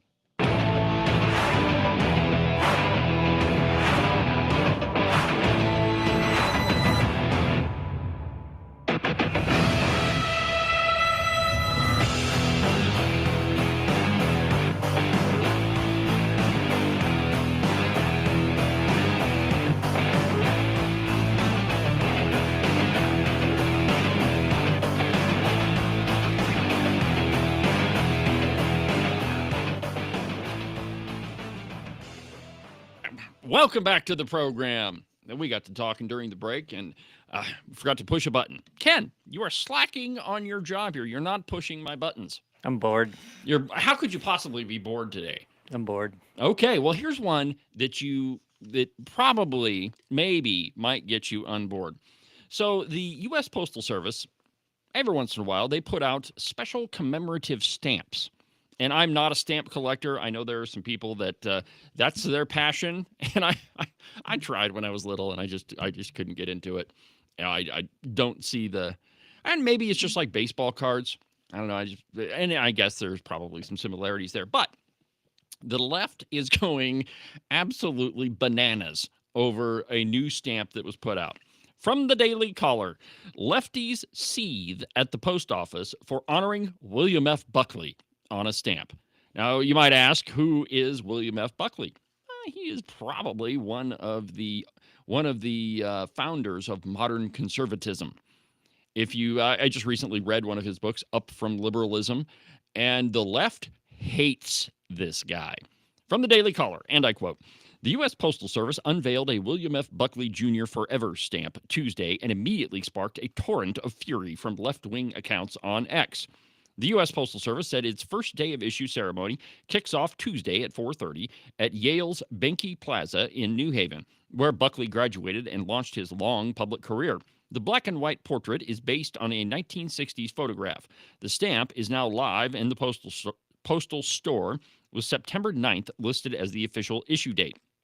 Quote, "Today, we're honoring the legacy of William F. Buckley Jr. by releasing this hand-designed Forever stamp. Buckley was the founder of National Review and a host of PBS's Firing Line. He shaped the conservative movement into a formidable political force. The agency notes its backgrounder previewing the issue. U.S. Postal Service announced that Buckley stamp as part of its 2025 program in March. Now, the announcement sent left-leaning users into a meltdown. Among them was current affairs editor Nathan Robinson, who replied to the U.S. Postal Service post to call Buckley a pompous ass and a bigot who used fancy words as a substitute for logical thought. Buckley was also known for being a very racist white American Catholic, Nate Tenner Williams, editor at the Black Catholic Messenger, observed. And then, of course, we have Benjamin Kunkel. I don't even know who that is, but he's the co-founder of the Literary Journal. His post read, F this country. Yeah, just because you don't like the guy that's put on a postage stamp. But I think this is an incredible troll of the left. And that they're still pissed about William F. Buckley tells you a lot about who the left is. To kind of put things in perspective for some of our younger listeners, William F. Buckley was essentially the Rush Limbaugh of the 60s. Yes. And if you listen to Rush Limbaugh at all, he constantly referred to William F. Buckley. Now, conservatives, meanwhile, celebrated the honor of a man who, as USPS acknowledges, helped define modern American conservatism. National Review prompted the release to its readers, while the Buckley Institute urged supporters to attend the dedication at Yale. But I think that the outrage on the left of this stamp, and it's all over a stamp. I can't tell you the last time I really cared what a stamp looked like.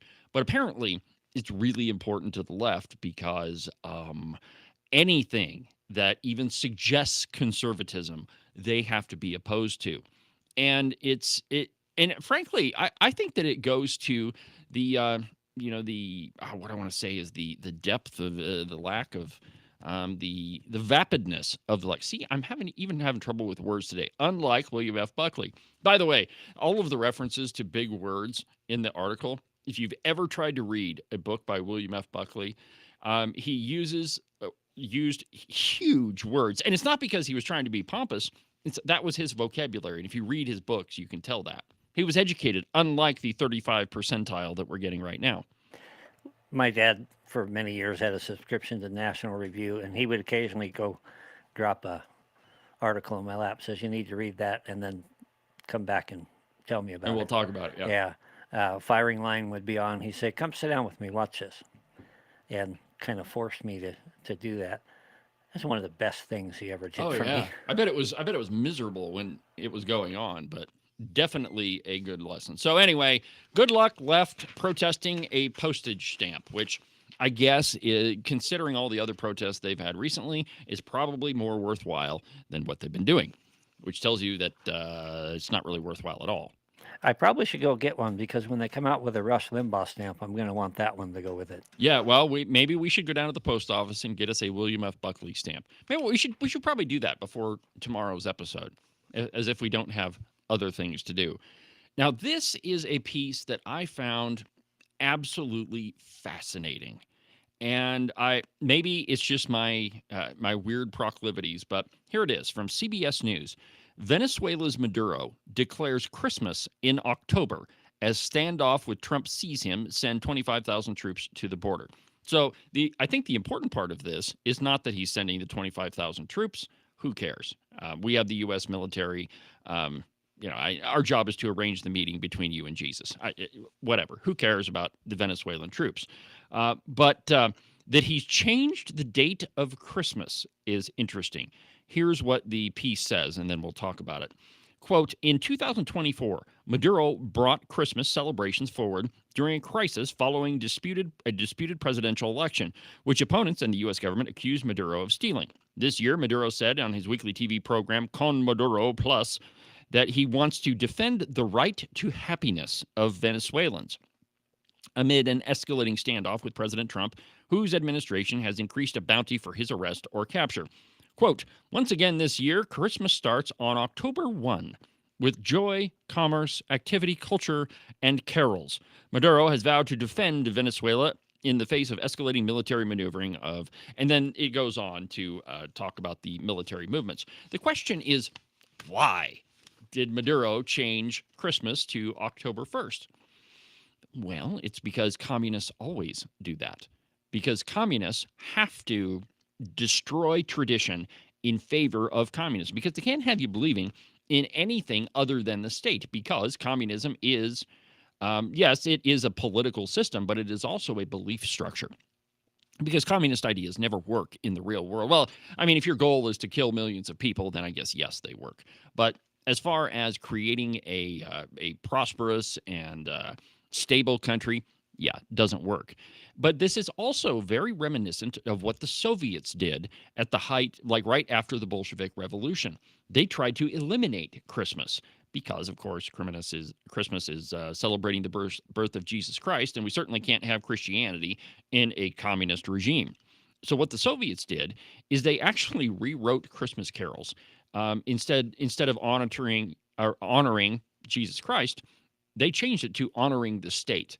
They even changed the angel on the top of the Christmas tree to a blue star. I don't know why they chose blue, but it was a blue star. Well, as you might imagine, that didn't really work out for the Soviets. In fact, their whole plan was rejected, and folks just continued to celebrate Christmas as they as they would. In fact, a couple of years ago, I did a whole episode right around Christmas about what the Soviets did to holidays. So this is less about the joy and happiness that Maduro claims than it is about destroying the tradition of Christmas and the reason behind it. It's about destroying traditions. It's about destroying faith. It's about destroying Christianity. Because if you have a communist regime, you can't have any of that. And this is a total departure from this subject. But my friend Ovi Muntean is going to be the speaker for Sheridan County's Reagan Day dinner, which I believe that's going to be held on October 11th. You don't want to miss it. I've had Ovi on the program a number of times. He and his family escaped communist Romania when he was really young, and we're going to have him here in a couple of weeks, a couple of weeks. We're going to have him on the program to kind of preview what he's going to talk about during the Reagan Day dinner. But anyway, I mean, all of this changing Christmas around, this is it's about destroying tradition and destroying Christianity. Now, a weird article I found this morning is that, let's see if I can find it. There was a UFO that and I'm just looking through the stack of stuff here. Well, maybe I didn't print it out. Well, anyway, so there was a UFO that was monitored in, I think it was 2024. And by UFO, I don't mean alien craft. I mean flying object that we don't know what it was. And the U.S. military fired a Hellfire missile at it, and the missile bounced off. So I've got a video of this. Ken, go ahead and play it. It's called Missile Bouncing Off. Give me a second. Okay. Oh, sorry. You know, I'm kind of running flying by the seat of my pants today, as if you couldn't tell. So anyway, yeah. So UFO, here we go. Just watch this, if it ever plays. There it is, boom, and the missile bounces off. So, according to the article, and evidently I didn't print it off, but according to that article, the object, we don't know what it was, but that was obviously monitored on radar, and we fired a Hellfire missile at it, and nothing happened. So, I don't know, maybe the aliens are among us, but certainly curious. When I was over in Desert Storm, you just reminded me of a war story. So go ahead. We had some people come back, and they had been out, and we had to recover their tank, and they came back to the motor pool, and they were just really shook up. But essentially, what had happened is they came over a rise and set themselves up in a defensive posture, take a little bit of break and refuel and things like that. And while they're there, a bunch of T-62s, Iraqi tanks, came over the other rise. And the T-62s immediately pulled down and fired on the Abrams. Now imagine being the captain of that Iraqi tank. I got me one. Right. Got a shot. They're caught them napping. He fires the shot. The main round comes and hits the hull of the Abrams and bounces off. And the people inside are caught by surprise, going, "What was that?" And that's why they were so shook up when they got to where we were at.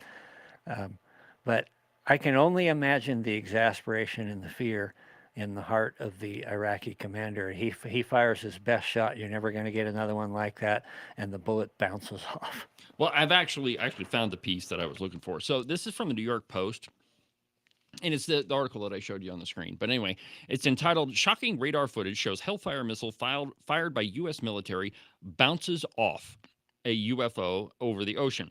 And I quote, "The House Committee on Restoring Public Trust unveiled a shocking new video that shows a hulking U.S. military weapon bounce off a UFO as it flew over the ocean. The wild footage, shared by Representative Eric Burleson during the disclosure hearing on Capitol Hill on Tuesday, shows the Hellfire missile fired by a U.S. military drone striking a glowing orb that flew over the coast of Yemen. The speeding object was paced by a 100-pound Hellfire air-to-ground fired by an MQ-9 drone, which made contact and bounced right off. As shown in the radar footage, on October 30th of 2024. So this was just a little over a year ago.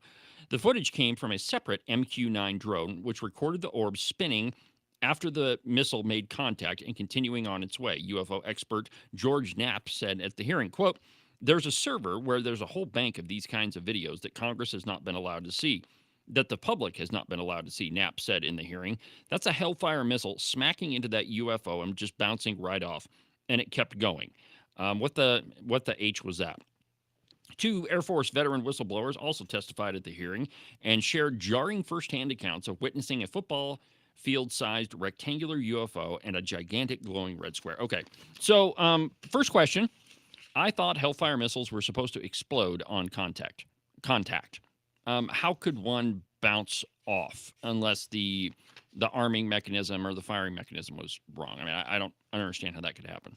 Well, it's just like with a bullet, the angle of impact, if it doesn't get some penetration, it may deflect.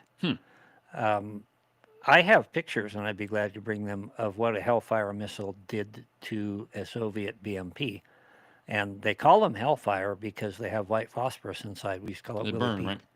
Yeah, and it burns at about 4,000 degrees. So you had an aluminum engine block inside that BMP that melted. Everything inside was completely incinerated. The entrance wound to that thing is a hole about like that. And the other side of it looks like you hit it with a tin can with a shotgun or something. It's just opened wide up. This is a tremendous weapon. And to think that, I would love to know the dynamics of exactly where it hit and what the shape of this thing was, because it's kind of spooky. Well, yeah, and that we don't know what it was. And I mean, there's all sorts of videos of these, unknown flying objects. I'm not saying they're aliens, but, frankly, I think if aliens visited our planet, they would take two looks at it, shake their head, and say, "We've come to the wrong place. Let's get out of here." We're going to keep looking for intelligent life elsewhere. Yeah, there's none of that here. Well, this one is kind of a spooky story. This one's from the Washington Examiner. Russia carrying out drone attack against Poland in act of war, lawmakers said. Russia carrying out Russia is attacking Poland with Iranian drones, testing the NATO alliance's resolve as the country wars with Ukraine, a Republican lawmaker said. Representative Joe Wilson. You remember Joe Wilson? That was during, he's the guy that during Barack Obama's State of the Union address that he piped up and said, "You lie." That's the guy. Joe Wilson said the country is targeting Poland to test the military alliance. Quote, "Russia is attacking NATO ally Poland with Iranian Shahed drones less than a week after President Trump hosted President Naraki at the White House. Quote, "This is an act of war, and we're grateful to NATO allies for their swift response to war criminal Putin's continued unprovoked aggression against free and productive nations. I urge President Trump to respond with mandatory sanctions that will bankrupt the Russian war machine and arm Ukraine with weapons capable of striking Russia." Senator Dick Durbin reflected a similar sentiment earlier in the evening. Quote, "Repeated violations of NATO airspace by Russian drones are fair warning that Vladimir Putin is testing our resolve to protect Poland and the Baltic nations. After the carnage Putin continues to visit on Ukraine, these incursions cannot be ignored." So Vladimir Putin is the guy that really does want war, evidently. It's the only reason why he would attack Poland. And to my knowledge, Poland hasn't attacked Russia for a long time. And so, I mean, there are Article 5 questions with the NATO treaty. And, I mean, it's something to definitely keep your eye on. Not exactly sure how that's going to work out. Let's see here. What else we've got? Oh, here we go. Yeah. So from The Blaze. Now, I'm sure that you've seen this, that Cracker Barrel made a Bud Light type of mistake, though they didn't get a so-called trans influencer to advertise their beer. But they did change their label or their logo, and it really ticked off a lot of people. From The Blaze, Cracker Barrel caves even further to anti-rebrand outrage. And I quote, "The Cracker Barrel restaurant chain addressed the online opposition to its rebrand by first returning to its old logo, and now the company's taking up the remodeling of its classic interiors. The restaurant was known for packing its interiors with old country store type items, but the new aesthetic was far more sleek and updated. Many saw it as a betrayal of the 55-year-old brand's history. We hope that today's step reinforces that we hear you. Of course, we weren't listening to you before when we changed everything about that you liked about our restaurants, but we hear you now. Quote, you've shared your voices in recent weeks, not just on our logo, but also on our restaurants. We're continuing to listen. Today, we're suspending our remodels, reads the company statement posted on X on Tuesday. If your restaurant hasn't been remodeled, you just don't worry. It won't be, it added, with our recent announcement that the old-timer logo will remain, along with our bigger focus in the kitchen and on your plate. We hope that today's step reinforces that we hear you. The company had also previously deleted sections on its website that endorsed the LGBTQZXPWDS agenda, including a statement of support for the Nashville Pride Parade. Companies, if they value their bottom line, should do what companies are supposed to do, and that is make money. Customers who visit, and it doesn't just matter if it's Cracker Barrel or Bud Light or whatever company, it doesn't really matter. Customers don't care about your political beliefs. I should back up on that because obviously they do care. But what I'm saying is we don't go to restaurants to hear what you think of the LGBTQ agenda. We don't purchase coolers to find out what you think of the NRA. I'm referring to Yeti coolers. We purchase products because they're of high quality and we like them. I don't want to hear what your executives think of the LGBTQ agenda, and if you try to push it down our throats, you're probably going to see your stock tank, just like it did with Bud Light, just like it did with John Deere, just like it did with Tractor Supply, and unfortunately Harley Davidson. When I was growing up, all of the real cowboys wore Levi's. Yeah, Levi's is another one. Levi's 501s. And it was funny because my granddad kind of balked at that because he grew up with real cowboys who wore wool slacks. Yeah. And he said, those are sheep herder pants, he said. But we wore Levi's, and it was kind of a statement that you were old school. Mm-hmm. And then Levi Strauss, of course, being in San Francisco, same thing with Pepsi, took on this, not necessarily a woke at that time, but this attitude that we didn't like. Besides the fact that Levi's went up significantly in cost, and I had to get used to wearing Wranglers. Still the same thing. But it's funny how certain things, Crocs, other products, have become a political statement. And that's where we're moving to, where everything that we see, everything that we do, everything that we wear, whatever, if we go to a particular store, it's a political statement, and it's part of this divide and conquer that Satan is doing. And I really believe that this is part of his plan to destroy this country and this culture, is to get us at each other's odds. Well, not that I'd like to quote Ellen Simpson, but he once said that in Wyoming, everything is politics. Except for politics, that's personal. And he is exactly right, that everything has become politics. And if you're a smart company, if you have a smart board of directors, you'll stay away from politics and just do what you're supposed to do, and that is to make a good product. I often go back to what Michael Jordan said in an interview when a reporter once asked him, hey, you know what? We never hear you chime in on any of these political issues. And his answer was, and this is all he ever said about it, even Republicans need to buy shoes. And that's all he ever said. In talking to my dad and mom owned a business for 20 some odd years. And I'd often ask him, hey, do you get into these conversations with your customers?